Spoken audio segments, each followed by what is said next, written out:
নমস্কাৰ। নমস্কাৰ ছাৰ। আপোনাৰ শুভ নামটো? মোৰ নাম প্ৰেমা বসুমতাৰী। মই অসমত পৰা আহিছোঁ। আপুনি সন্ত ৰামপাল গুৰুমাজৰ পৰা নাম দীক্ষা কেতিয়া লৈছিল? 2023 জানুৱাৰী 1ত মই নাম দীক্ষা লৈছিলোঁ। তেখেতৰ পৰা নাম দীক্ষা লোৱাৰ আগতে আপুনি অন্য কিবা ভক্তি সাধনা কৰিছিলনে? হয় ছাৰ, মই কৰিছিলোঁ। মোৰ মা দেউতা ঠাকুৰ অনুকূল চন্দ্ৰ প্ৰণাম কৰিছিলোঁ আৰু দেৱী দেউতাও চবটো প্ৰণাম কৰিছিলোঁ। আপুনি যিহেতু জনালে যে আপোনাৰ সমাজত প্ৰচলিত আপোনাৰ পৰিয়ালৰ লোকে যিদৰে ভক্তি সাধনা কৰি আছিলে, সেই সাধনা কৰি থকাৰ পিছতো আপুনি সন্ত ৰামপাল গুৰুমাজৰ শৰণলৈ কিয় আহিব লগা হ'ল? মোৰ ছাৰ বহুত ডাঙৰ বেমাৰ আছিলে। মই হাত ভৰিখন বহুত বিষ আছিলে।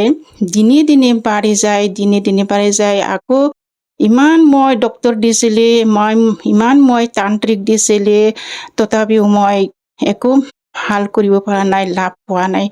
তাৰপিছত মই বছৰে এনেকৈ ডক্তৰ দিয়ে, এনেকৈ তান্ত্ৰিক দিয়ে, এনেকৈ মই বিকে লৈ বিষটাই মানে চিৰদিন 26 বছৰ মই এই বিষৰ কাৰণে মই বহুত কষ্ট পাইছিলোঁ ছাৰ। পিছত আপুনি সন্ত ৰামপাল গুৰুমাজৰ পৰা নাম দীক্ষা কেনেকৈ গ্ৰহণ কৰিলে? তাৰপিছত মই বেমাৰটো বহুত বাঢ়ি গ'ল। তাৰপিছত মই মোৰ গাঁৱত ভগতমতী আছিলে, ভগতমতী জ্ঞান গংগা কিতাপ দিছিলে। মই জ্ঞান গংগা কিতাপৰ পৰা মই বহুত জ্ঞানটো পাইছিলোঁ। তাৰপিছত মই জ্ঞান গংগা কিতাপ পঢ়াৰ পিছত মই চন্দ্ৰ ৰামপালজী মহাৰাজ পৰা নাম দীক্ষা লৈ পিনি মই দীক্ষা লোৱাৰ পিছত মই 4 দিনৰ পিছত প্ৰণাম কৰি উঠিব নোৱাৰা মানুহটো মই উঠিব পাৰিছোঁ। আৰু মই এনেকৈ চন্দ্ৰ ৰামপালজী মহাৰাজে কৈছিলে জবটো ভালকৈ কৰক, এনেকুৱা কৈছিলে। মই জবটো পুৰা কৰিছে। মই 1500 এনেকুৱা কৰাৰ পিছত দিনে লাহে মোৰ বেমাৰটো ভাল হৈ গ'ল। আজি মই বহুত ভাল আৰু লাভ পাইছোঁ মই। যিহেতু আপুনি জনাইছে যে আপোনাৰ যি শাৰীৰিক সমস্যা আছিলে, সেই সমস্যাবিলাকৰ কাৰণে আপুনি বহুত কষ্টত আছিল আৰু বৰ্তমান সন্ত ৰামপাল গুৰুমাজৰ পৰা নাম দীক্ষা লোৱাৰ পিছতে আপোনাৰ সেই সমস্যাবিলাক দূৰ হ'ল। এইটো কেনেকৈ সম্ভৱ? এজন সন্তৰ পৰা নাম দীক্ষা লোৱাৰ পিছতে আপুনি এনেধৰণৰ লাভ পাবলৈ সক্ষম হৈছে? চন্দ্ৰ ৰামপালজী মহাৰাজে আঙুলি টিপি কোৱা বেদ পুৰাণ বাইবেলৰ পৰা আমি জ্ঞান পাইছে যে শাস্ত্ৰ বিধি দিয়েহে, শাস্ত্ৰ বিধিৰ লগতে আমি ভক্তি কৰিব লাগে, নহ'লে আমি জ্ঞান নাপায় আৰু লাভ নাপায়। শাস্ত্ৰ বিধি ভক্তি কৰিলেহে আমি লাভ পায়। আৰু আপুনি যে আপোনাৰ যি শাৰীৰিক বেমাৰৰ কথাটো কৈছিলে, আপোনাৰ কেনেধৰণৰ বেমাৰ আছিলে আপোনাৰ শৰীৰৰ? মোৰ বেমাৰটো বহুত, মোৰ হাত ভৰিখন দিনে বাঢ়ি আৰু পিছত মই একফালে 50% এইফালে দেহাটো মোৰ বহুত মৰিব লৈছিলে। তাৰপিছত মই দাঙিবই নোৱাৰি নিজে হাতত ভৰিত মানে গাজল দিয়া নিচিনা, যেনেকা গাজল দিলে হাৰ্ড হয় যেনেকা, এনেকা আছিলে মোৰ বহুত। মই খোজ কাঢ়িব নোৱাৰা হৈছিলে, হাত ভৰি দাঙিব নোৱাৰা আছিলে, মই মৰিব লৈছিলে। মোৰ মৰাটো মানে 4 মাহে আছিলে মই মৰিবলৈ। তাৰপিছত মই 4 মাহ পিছত যদি মই শুবলগীয়া আছিলে, বিচনাত থাকিবলগীয়া আছিলে।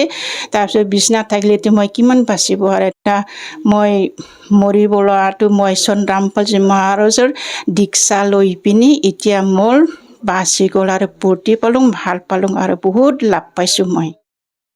সঁচাকৈ আধুনিকতাৰ এই যুগত এজন সন্তৰ পৰা নাম দীক্ষা লৈ আপুনি পেৰালাইচিছৰ দৰে এটা মাৰাত্মক ৰোগৰ পৰাও আৰোগ্য হ'বলৈ সক্ষম হৈছে। এইটো সঁচাই আচৰিত কথা, ভাবিব লগা কথা। আৰু আপুনি অসমৰ পৰা তেখেতৰ পৰা নাম দীক্ষা গ্ৰহণ কৰি এনেদৰে লাভ পাবলৈ সক্ষম হৈছে, সঁচাকৈ এইটো ভাবিব লগা কথা। আৰু ইয়াৰ উপৰিও আপুনি আৰু অন্য কিবা লাভ পাইছেনে?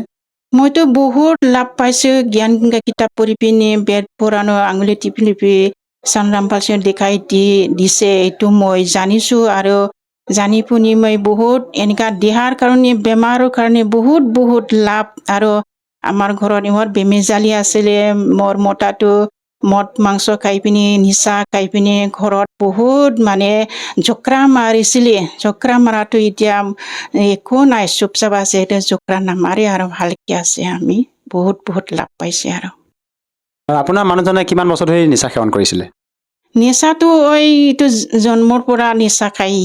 তাৰপিছত মইতো নাখাই, মই 26 বছৰ বেমাৰৰ আগৰ পৰাই মই এনেকা নিচাও নাখাই। মোৰ ঠাকুৰ অনুকূল চন্দ্ৰ মানে এতিয়া ষষ্ঠহিনী বোলে ষষ্ঠহিনী দিয়াৰ পিছত মই মাছ মাংস এনেকুৱা খোৱাটো এৰি দিছোঁ আৰু খাব নালাগে কৈছে তাৰপিছত পিঁয়াজ ৰচুনো খাব নাপায় ঠাকুৰ অনুকূল চন্দ্ৰ প্ৰণাম কৰাতে আৰু ইয়াত বহুত নিয়ম নীতি কৰি পিনি মই প্ৰণাম কৰাৰ পিছত তো মই ভাল হোৱা নাই আৰু ঠাকুৰ অনুকূল চন্দ্ৰ প্ৰণাম কৰাৰ পিছত দেৱ দেৱীৰ পৰা পূজা কৰাৰ পিছত শিৱ পূজা দিছিলি বিশ্বহৰি পূজা দিছিলি দুৰ্গা পূজা দিছিলি হনুমান পূজা দিছিলি মই বেমাৰৰ কাৰণে আৰু মই বহুত তান্ত্ৰিকত গৈ পিনি পূজা দিছিলি মই একো লাভ পোৱা নাই ভাল পোৱা নাই মই এতিয়া ৰামপালজী মহাৰাজজী নীতিকা লৈ পিনি মই বহুত লাভ মই বহুত খুচি আপুনি জনালে যে আপুনি অনুকূল ঠাকুৰতো মানে নাম দীক্ষা লৈ ভক্তি সাধনা কৰিছিলে অনুকূল ঠাকুৰত আপুনি কিমান বছৰ ধৰি ভক্তি সাধনা কৰিছিল মা দেউতা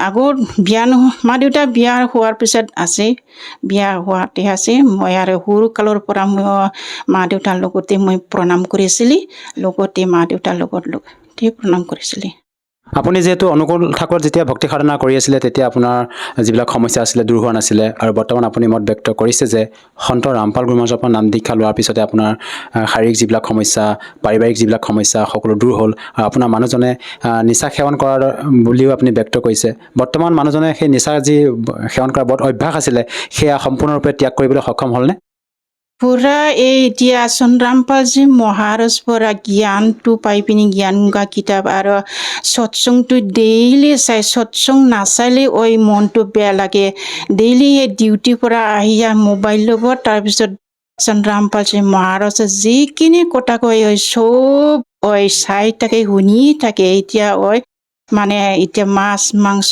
খোৱা মদ খোৱা এৰি দিছে চব ভালে আছে এতিয়া শান্তি বিধান ঘৰত আপুনি যিহেতু সন্ত ৰামপাল গুৰুমহাৰাজৰ পৰা নাম দীক্ষা লৈ বিভিন্ন প্ৰকাৰে লাভ পালে যিসকল দৰ্শকে আজি আপোনাক টিভি স্ক্ৰীণত প্ৰত্যক্ষ কৰি আছে তেওঁলোকক আপুনি কি বাৰ্তা দিব বিচাৰে যাতে তেওঁলোকেও আপোনাৰ দৰে উপকৃত হ'ব পাৰে মইতো এইটো ক'ব ৰামপালজীয়ে এতিয়া আঙুলি টিপি গীতা বেদ পুৰাণটোক দেখাই দি আছে আৰু জ্ঞান গংগা কিতাপখন জিনিকা ৰাহা কিতাপখন পঢ়িলে জ্ঞানটো পাব আৰু জ্ঞান নহ'লে কেনেকুৱা ভক্তি কৰিব ভক্তি জ্ঞান হ'লেহে মানুহ ভক্তি কৰিব পাৰিব মই যে আগৰ পৰা ইমান বেমাৰ আছিলে 26 বছৰৰ বেমাৰটো ৰামপালজী মহাৰাজৰ দীক্ষা লৈ পিনি মই ভাল হৈছে এতিয়া সমাজক মই কয় যে মোৰ নিচিনা যদি বেমাৰ আছে কাৰোবাৰ যদি বেমাৰ আছে ৰামপালজীৰ পৰা দীক্ষা ল'লে আপোনাৰ লগতো